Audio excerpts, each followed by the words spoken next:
السلام عليكم، ازيكم؟ يا رب تكونوا بخير. لو انت من الناس اللي بتهتمي ببشرتك وفلوسك كلها رايحة على مستحضرات التجميل، تعالي معايا بقى في الفيديو ده هوريكي اقوى بجد صابونة لترطيب البشرة، تفتيح وترطيب، وكمان للمسامات الواسعة بجد رهيبة بجد. طريقتها حلوة جدا. عايزة اقول لك تمن الصابونة بس القطعة واحدة منها ب100 جنيه. وطبعا هقول لك على كل التفاصيل اللي ان شاء الله هتنجح معاكي الصابونة دي.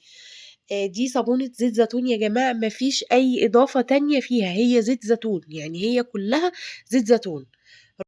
ايه الفرق بين اللون ده واللون ده او الصابونة دي والصابونة دي؟ هي بس إضافة اللون. هنا اللون كان خفيف شوية، وهنا اللون كان أتقل شوية. أنا كنت عاملة الاتنين دول مع بعض، لكن ما صورتش الغامقة، لكن هي فعلا نفس المكونات بنفس التفاصيل بالظبط. مفيش أي اختلاف بينهم، لكن زي ما قلت الاختلاف الوحيد هو اللون. ولو جربتي بجد الصابونة دي هتستغني عن كريمات كتيرة بتجيبيها بمبالغ كبيرة جدا. يعني بجد الفيديو ده يا جماعة محتاج لايكات كتير، ومحتاج كمان شير كتير، لان طريقته مفيش ابسط ولا اسهل من كده.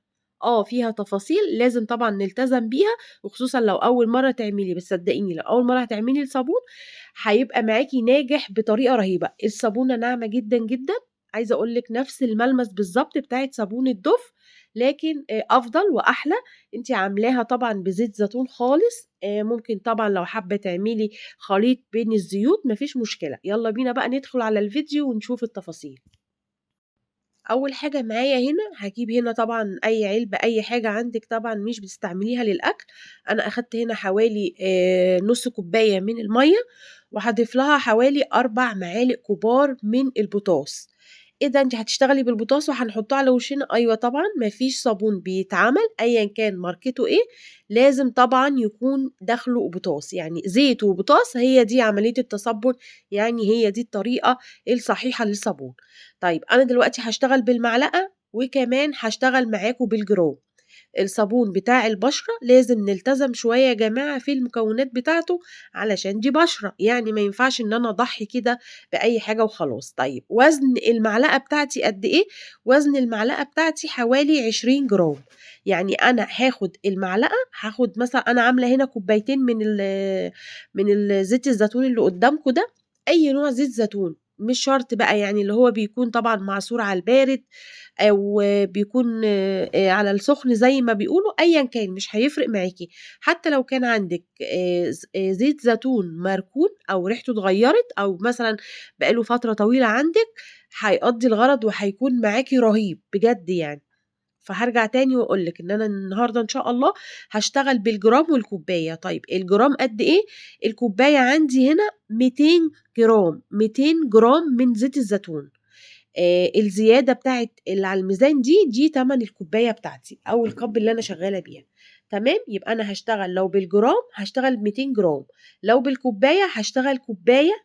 أنا دي كوباية معيارية، ممكن توحّدي كوباية عندِك تعملي بيها كل المكونات. طيب أنا دلوقتي قُلت زي ما اتفقنا مع بعض، وقُلت إن كل كوباية زيت زيتون بيتضاف لها معلقتين كبار من البوتاص. طيب أنا حطيت البوتاص على جنب سِبته يبرد تمامًا، ما ينفعش إن أنا أشتغل فيه خالص، خالص. عايزة أقول لِك اللحظة اللي قدّامي دي التصوير كان قبل إضافة البوتاص.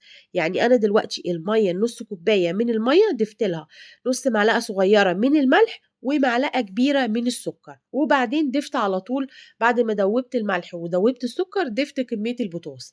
تمام، بس هنا عشان اختلاف الأمر عندي في التصوير حبّيت أأكد عليكم.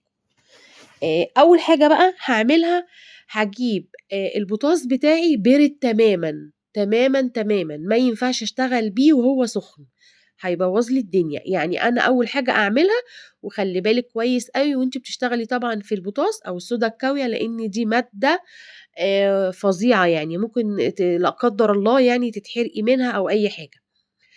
وأنتِ شغالة في الموضوع ده يكون معاكِ إزازة الخل جنبِك، لا قدّر الله جات على إيدِك يبقى على طول تحطّي عليها حبّة خل. طيب أنا باعمل إيه دلوقتي؟ أنا نزّلت بقى الكمية حبّة، حبّة، زي ما أنتم شايفين بتقليب مستمر. عندِك hand blender اشتغلي بالhand blender، عندِك خلاط ولا هيأثّر معاكِ ولا هيبوّظ معاكِ الخلاط ولا أي حاجة، بالعكس هتلاقي الخلاط لو فيه مثلًا أي حاجة غامقة فيه هتلاقيه خلّاه لِك زي الفل. أنا اشتغلت بالهاند بلندر وما أخدش معايا حوالي 3، 4 دقايق.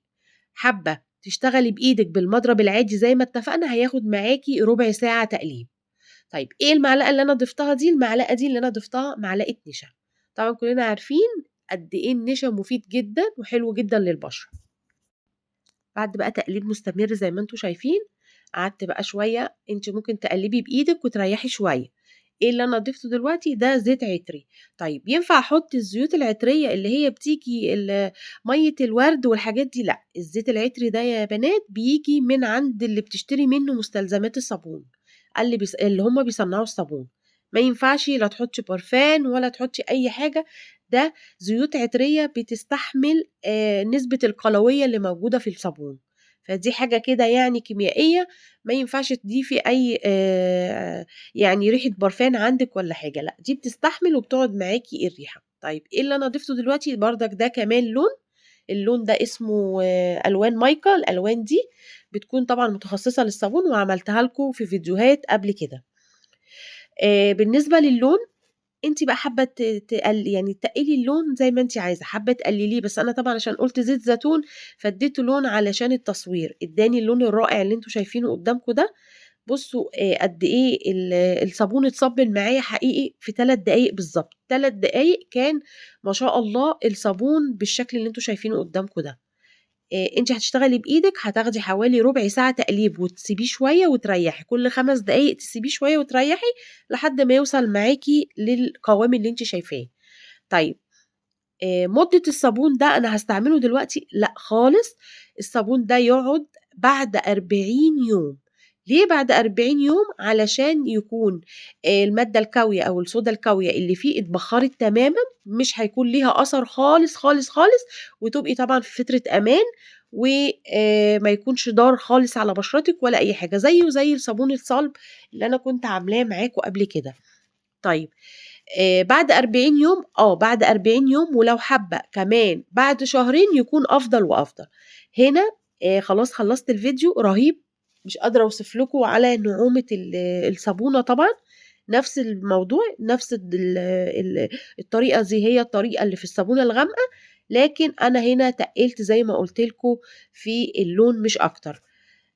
الصابون ده مش هيكلّفِك طبعًا بصابونتين لمّا تشتريها من برّه، يعني هي صابونة الواحدة دي صابونة زيت الزيتون وما أعتقدش طبعًا إن هي معمولة بزيت الزيتون خالص، دي تمنها 100 جنيه تمام، يعني مش قادرة أقول لكم عايزين تكلفة الصابون ده كلّه تكلّف كام؟ اكتبوا لي في التعليقات